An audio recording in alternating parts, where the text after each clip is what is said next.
Zion Williamson just finished his second NBA season at the age of 20. This man is the same age as me, and he just put up 27, 7, and 4 on 61% field goal shooting. First of all, that's depressing, but second of all, what the hell, Zion? That's an insane stat line for a peak NBA star, and Zion just did it in his second season. Not only that, but the 61% field goal percentage doesn't really show you just how good this man is at the rim. He's currently finishing at 70% at the rim and 62% on two-pointers overall. For comparison, Charles Barkley, who we don't have the at the rim percentages for his prime, they didn't start keeping track of those until the late 90s, but Barkley's generally considered one of the greatest at the rim scorers of all time, specifically for a player who is not a center, and his peak season, his most efficient season on two-pointers, was 64%. Zion is already at 62% in his second season. This man has a legitimate case to finish his career as the greatest at the rim scorer of all time. And he's 6'6". That's beyond insane. But for as freakishly, inhumanely good Zion Williamson is at scoring at the basket, he is not a superstar yet. He is not anywhere close to his peak, and he has some very real flaws in his game that he needs to fix before he becomes the best player in the NBA, or even a legitimate MVP candidate. So let's talk about that. Going through Zion's issues one at a time, let's start with shooting. And before you type it, I can already hear you. Mike, but Giannis Antetokounmpo's the best player in the league, or he might be, and he's not a good three-point shooter, so why does Zion have to be one? Look, I understand what you're saying. I know that Zion and Giannis have somewhat similar play styles, and I know that Giannis is an absolute frickin' beast, and he's not a good three-point shooter. But here's the difference. Giannis is 6'11". Giannis is a better transition player than Zion. Giannis is a significantly better playmaker than Zion, and Giannis is a massively better defender than Zion. If Zion was to fix all of those things, if Zion was to be as good as Giannis on every other level, yeah, it wouldn't matter if he was a bad three-point shooter, but unfortunately, he is not. He is 6'6", he has defensive issues, he is not the world's greatest playmaker, which we're going to talk about. We're going to talk about that and the defensive issues, actually. And he's not the same freak in transition as Giannis is. Yes, he has the athleticism, but you don't see this dude just running all the way up the floor with the ball in his hands and going from half court to the basket in like 3 dribbles. He's just not the same type of physical freak that Giannis Antetokounmpo is. Athletic freak, sure. One of the greatest in NBA history, but physically, he's not on the same level, and because of that, he needs to expand his game to the three-point line. Now, in his rookie season, Zion shot 43% from 3 on 0.6 attempts. In his second season, Zion shot 29% from 3 on also 0.6 attempts. So I don't know what the hell happened there, but his overall three-point percentage combines to equal 0.333%. Alright, and if you're confused as to how the hell that math works out, it's because he played a lot more games in his second season than his rookie season. So I am going to go out here and say that Zion is not a great three-point shooter. We have seen since high school that this kid can hit threes if you leave him wide open. However, it is not a main part of his game, and to be fair, there's no reason it should be.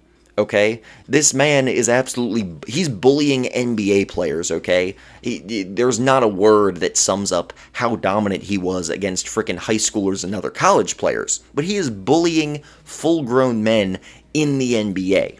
So yeah, he doesn't need to be a great three-point shooter. However, 33% on less than 1 attempt a game is not going to cut it. He does need to get it just a little bit better than it is now. Even Giannis, for all the stuff he does, finally became a borderline respectable three-point shooter in the last season, and it has helped his game, and it's still something that I would say is a weakness, and he should continue to work on. Zion needs to do the same thing. He does not need to be Steph Curry. He doesn't even need to be quite as good of a shooter as like Joel Embiid and Nikola Jokic. But if Zion can just shoot league average on wide open three-point attempts, that's really all he needs to do. This man never needs to take an off-the-dribble three in his career. But if he can stand in the corner wide open and be a threat, that's enough. That is enough to seriously help out his offensive game, because as much of a freak as he is around the rim, and again, let me reiterate this, he may be the best rim finisher ever when he retires. You still really want to have a semi-decent three-point shot if you're going to play in the year 2022. That's just how the league is right now. Next, let's talk about the playmaking. Zion's playmaking is not great. It's not terrible, okay? Don't get me wrong. 4 assists a game for a second-year player is not terrible, especially for someone who is not a natural passer. And even though he also had 3 turnovers a game, it's not like that's an atrocious amount. That's still better playmaking than, say, Joel Embiid. However, as a perimeter-oriented player who's going to have the ball in his hands a lot and who draws a massive amount of defensive attention, Zion really should be putting up 6, maybe even 7 assists a game. And I know that's asking a lot, but again, we got a nitpick here, okay? We're talking about being the very best player in the league. I'm not saying for Zion to be a superstar, he has to do everything in this video, okay? For him to be the very best in the league, though, he really needs to limit any even minor weakness in his game. And while we've seen flashes of Zion being a good playmaker, he does tend to just try to barrel his way through, and most of the time it works. But even as he continues to improve, defenses are also going to get more keyed in on him, specifically in the playoffs. When this man ends up against an elite defensive playoff team, he's getting doubled all the time. He's just not going to be able to continue finishing at the rim at 70%. No one in NBA history can do that against a playoff defense that is specifically designed to stop them and them alone. And when those situations come around, Zion needs to be a better playmaker and passer than he is now. He needs to have better court vision, and he just, that's really just it. He just needs to be more aware of where his teammates are and give them the ball more often when he's getting 2 players guarding him and leaving a teammate wide open. This would also improve if the Pelicans got some more shooting around him. This man does not have an amazing amount of help. I'm not pretending he needs to be passing all the time, like he's leaving wide open dudes who are great shooters open all the time and just not giving them the ball. But still, his playmaking needs to improve, and I do think it will improve with his career. Young players don't generally come into the league as elite playmakers. Even guards don't usually. Luka is a freak exception. And the last big thing that Zion really needs to work on, really needs to get better at if he wants to be the best in the league, is his defense. The athleticism is there. We all know that. Which only makes it more frustrating that this man is a clear negative on the defensive end. First of all, his defensive IQ is not very good, and that's something that can be improved. I'm not expecting Zion to ever be making all defense teams, at least not consistently, but he can still work on his defensive IQ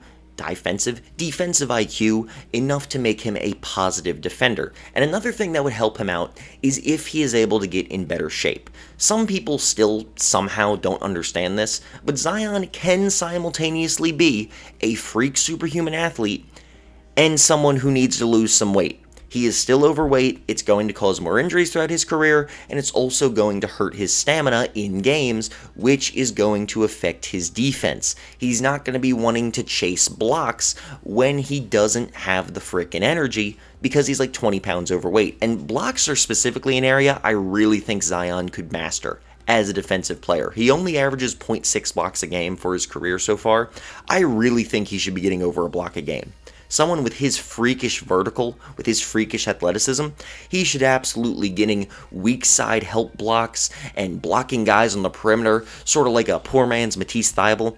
Again, Zion doesn't need to be amazing on defense. He doesn't need to make all defense teams, but if he can become a bit better in shape, a bit more in shape, okay? It'll help with his stamina, and if he can improve his defensive IQ, which I think is partially a matter of just being in the league longer, and partially a matter of him legitimately working on it, legitimately like paying more attention on the court on the defensive end.